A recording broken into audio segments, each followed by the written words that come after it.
En este vídeo os voy a explicar un fragmento del texto de Platón que os entra en la BAU. ¿Por qué solamente un fragmento? Porque da la casualidad que en los últimos años que ha entrado Platón en la BAU siempre ha caído este fragmento de texto. Y además siempre os lo han pedido que lo relacionaseis con la misma noción, que es la del paso del mundo sensible al mundo inteligible. El fragmento en cuestión es precisamente el primer párrafo del texto de Platón que os entra, que ahora os lo leeré para que sepáis a cuál me refiero. Y os lo voy a explicar relacionándolo con esa noción del paso del mundo sensible al mundo inteligible para que tengáis una base con la que luego poder afrontar esa pregunta de la BAU, que precisamente es la primera de la prueba. Vale, os voy a leer en primer lugar el fragmento en cuestión y luego pasamos a explicarlo, ¿de acuerdo? El fragmento dice así: después de eso, proseguí, compara nuestra naturaleza respecto de su educación y de su falta de educación con una experiencia como esta. Represéntate hombres en una morada subterránea en forma de caverna, que tiene la entrada abierta en toda su extensión a la luz. En ella están desde niños, con las piernas y el cuello encadenados, de modo que deben permanecer allí y mirar solo delante de ellos, porque las cadenas les impiden girar en derredor la cabeza. Más arriba y más lejos se halla la luz de un fuego que brilla detrás de ellos, y entre el fuego y los prisioneros hay un camino más alto, junto al cual imagínate un tabique construido de lado a lado como el biombo que los titiriteros levantan delante del público para mostrar por encima del biombo los muñecos. Me lo imagino. Antes de empezar a explicar este texto relacionándolo con la noción de mundo sensible y mundo inteligible, estaría bien que lo ubicaseis dentro del diálogo platónico correspondiente. Así que podéis empezar diciendo algo así como: este fragmento de texto, correspondiente al libro séptimo de la República de Platón, es conocido como el mito de la caverna. Después de ubicar este fragmento de texto en el libro de la República, estaría bien que describieseis un poco lo que nos cuenta Platón en este fragmento, pero sin transcribir. Transcribir quiere decir utilizar los mismos términos que usa Platón en este fragmento. El texto lo tenemos delante, ¿vale? No hace falta que lo volváis a decir con las mismas palabras, pero sí que estaría bien que introdujeseis para describirlo algún elemento original. Como puede ser, por ejemplo, que la caverna que nos describe Platón la podemos comparar con una especie de cine subterráneo rectangular, en el que los prisioneros serían como los espectadores de ese cine, que se encuentran sentados de espaldas a la puerta de entrada y que solamente pueden mirar una pared, ¿vale? Como si fuera la pantalla del cine. Vale, los que me conocéis sabéis que dibujo muy mal, pero os he hecho una especie de croquis aquí de lo que describe Platón por si os ayuda un poquito, ¿vale? A ver, como esto se ve al revés. Vamos a ver, tenemos aquí a los prisioneros, ¿vale? Los que están atados, los que habíamos dicho que eran los espectadores del cine. ¿Y estos prisioneros qué es lo que ven solamente? La pantalla del cine, ¿vale? Esa pared. Porque como hemos dicho que no se pueden mover, están atados, no pueden girar la cabeza a un lado y a otro, sino que únicamente ven esta pantalla, ¿de acuerdo? Luego nos dice Platón que detrás de ellos, a un nivel un poquito superior, se encuentra un fuego, ¿vale? El asterisco este que se ve aquí sería el fuego, ¿de acuerdo? Entonces, luego dice Platón que cortando transversalmente la caverna o la sala del cine se encuentra un caminito, que sería esto de aquí, ¿de acuerdo? Y al lado del caminito se levanta una especie de mampara o de tabique, ¿vale? Que dice Platón que es del tamaño de un hombre. Entonces, ¿qué pasa? Que hay unos hombres que están caminando por aquí, por este caminito. Entonces, como tenemos el fuego aquí y la mampara aquí, lo que hace el fuego es proyectar todos los objetos que esas personas están cargando en las manos directamente a la pantalla. La pantalla que ven estos espectadores de aquí, ¿vale? Los espectadores únicamente ven las sombras de esos objetos que pues están cargando estos hombres que vienen por aquí por el camino, pero no ven las sombras de los hombres, ¿de acuerdo? Además, nos dice Platón que la pantalla que ven los espectadores tiene como una especie de eco, como si fuera una especie de altavoz. Entonces, claro, los espectadores, como no se pueden dar la vuelta ni nada, pues se cree que tanto esas sombras que se proyectan en la pantalla como los ruidos que suenan de las personas hablando provienen directamente de la pantalla.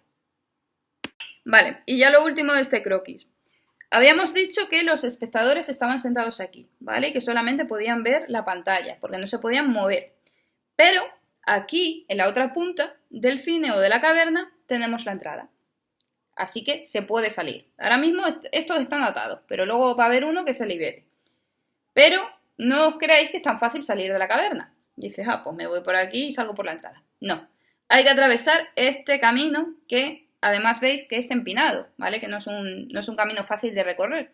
Luego veremos por qué, tiene su simbología detrás. Entonces, cuando el prisionero que se libere de las cadenas tiene que subir este camino por aquí, ¿vale? Y luego ya salir a la entrada. O sea que es posible salir de esta caverna o de este cine, pero es un poquito complicado. Ahora vamos a ver por qué. Vale, vamos a pasar ahora a explicar este fragmento de texto relacionándolo con esas dos nociones de mundo sensible y mundo inteligible.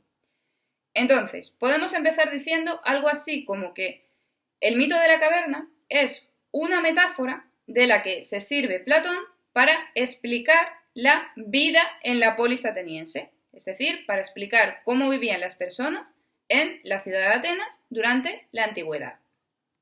La caverna simbolizaría en la filosofía de Platón el mundo sensible, que recordemos, para Platón el mundo sensible es un mundo de sombras, un mundo de engaños, un mundo de apariencias que no se corresponden con la auténtica realidad, con el auténtico mundo, que para Platón es el mundo inteligible, el mundo de las ideas. ¿Y aquí cómo queda representado el mundo de las ideas o el mundo inteligible? Pues con aquello que se encuentra fuera de la caverna, lo que se encuentra fuera de la puerta. Entonces, ¿por qué compara Platón la vida en la polis ateniense, la vida de los ciudadanos en esa ciudad de Atenas, con el mundo sensible, con esta caverna? Como si la ciudad ateniense fuera una ciudad de sombras, de engaños, de apariencias. Porque, dice Platón, desde que nosotros nacemos, y aquí recordemos que los prisioneros se encuentran en la caverna desde siempre, no conocen otra cosa más que la caverna, nunca han salido fuera de ella porque se encuentran encadenados, pues, dice Platón, los ciudadanos de Atenas lo único que han visto durante toda su vida son sombras de las verdaderas ideas que se encuentran fuera de la caverna, en el mundo inteligible. Y además de solamente haber visto sombras durante toda su vida, esas sombras que se proyectaban en la pantalla, ¿vale? O en la pared, lo único que hemos escuchado durante toda nuestra vida son opiniones, ¿vale? Y aquí Platón lanza su crítica contra los sofistas, que defendían que no existen verdades absolutas o ideas absolutas, sino que cada uno tenemos nuestras propias opiniones y que además van cambiando a lo largo del tiempo. Entonces, como lo único que hemos visto son estas imágenes o estas sombras y como lo único que hemos escuchado son estas opiniones, confundimos esto con la auténtica realidad. Como estamos acostumbrados a esto, como no hemos visto otra cosa distinta, creemos que este mundo es el verdadero, que en realidad el verdadero mundo es esa caverna en la que vivimos. Entonces, dice Platón, como lo único que vemos son esas imágenes, esas sombras, y como lo único que escuchamos son las diversas opiniones cambiantes de los sofistas, que además nos persuaden de que son verdaderas debido a ese gran uso que tenían los sofistas de la retórica, confundimos estas opiniones cambiantes con el verdadero conocimiento, que es el conocimiento de las ideas, de lo que se encuentra fuera de la caverna. Por eso dice Platón que los ciudadanos atenienses están como encadenados en esa caverna y de todo lo que acontece fuera de la caverna, es decir, el mundo inteligible, solamente ven sombras. Entonces, dice Platón, la diversidad de las opiniones que expresaban los sofistas pertenecen a las sombras de esa caverna que los espectadores ven proyectados en la pantalla. Y esa pantalla simbolizaría como una especie de frontera entre la ignorancia y la verdad. Mientras que la contemplación de la auténtica verdad, ¿vale? De la idea del bien, que Platón representa o simboliza mediante el sol, es decir, mediante esa luz que se ve fuera de la caverna, sería el objetivo que tenemos que perseguir. ¿Y cómo podemos perseguir ese objetivo? Pues caminando por ese camino que aparece en el fragmento de texto. ¿Y ese camino que simboliza? Pues la dialéctica, es decir, el método socrático de preguntas y respuestas, que permite a nuestra alma ascender desde ese mundo sensible, es decir, desde esa caverna, hasta el mundo inteligible, es decir, hacia lo que está fuera de la caverna, hacia el verdadero mundo, que es el mundo inteligible. Sócrates se definía a sí mismo como una especie de moscardón que molestaba a los caballos para estimularles. Entonces, ¿quiénes serían los caballos? Pues los caballos serían los sofistas. Recordáis que Sócrates empezaba todos los diálogos haciendo una pregunta como del tipo ¿qué es la justicia? Y el sofista pues le decía su opinión acerca de la justicia. Entonces, Sócrates iba reconduciendo un poco la conversación hasta que el sofista llegaba a la conclusión de que todo lo que creía que acerca de la justicia en realidad era falso. Y ese momento en el que el sofista reconocía su propia ignorancia era el momento en el que de la mano del maestro, es decir, de la mano de Sócrates, podía ir caminando juntos hasta la verdadera idea de la justicia que nos procurase un auténtico conocimiento. Pues bien, este método dialéctico socrático aparece representado en este fragmento de texto y además aparecen representadas las dos fases de la dialéctica ascendente y la dialéctica descendente. La dialéctica ascendente quedaría representado con ese prisionero que consigue liberarse de las cadenas y salir de la caverna y ver la luz del sol, que dijimos representaba la idea de bien. Entonces, ese prisionero cuando ve lo que está fuera de la caverna, se da cuenta que todo lo que había visto antes dentro de la caverna eran sombras. Entonces, del mismo modo, los sofistas, cuando entablaban esa conversación con Sócrates, cuando iniciaban ese proceso de la dialéctica, se dan cuenta que todas las opiniones que ellos consideraban como ciertas, en realidad eran falsas, y por lo tanto necesitaban iniciar de la mano de Sócrates ese camino hacia las verdaderas ideas, ¿vale?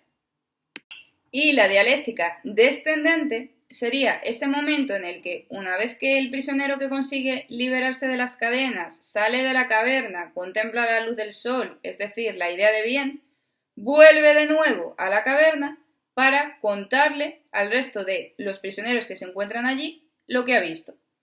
Y claro, estos le escuchan hablar y le toman por un loco, porque les está hablando de cosas que ellos no pueden ver.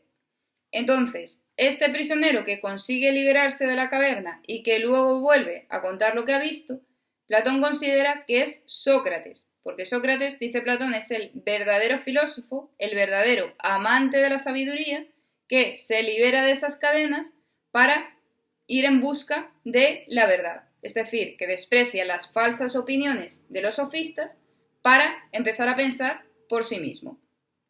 Sin embargo, este camino hacia el verdadero conocimiento, habíamos visto en el croquis que no es un camino recto, sino que es un camino empinado, es decir, que es difícil de recorrer.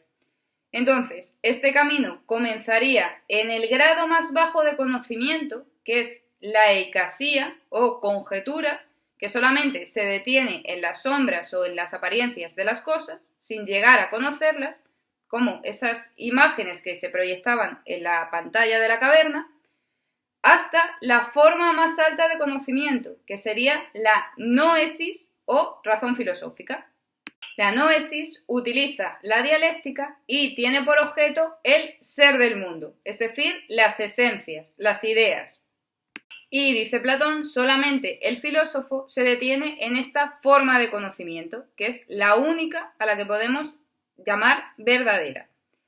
Entonces, el filósofo que consigue este conocimiento de las ideas ya despreciará todas las falsas opiniones y por ello es el único que puede gobernar con justicia la polis o la ciudad.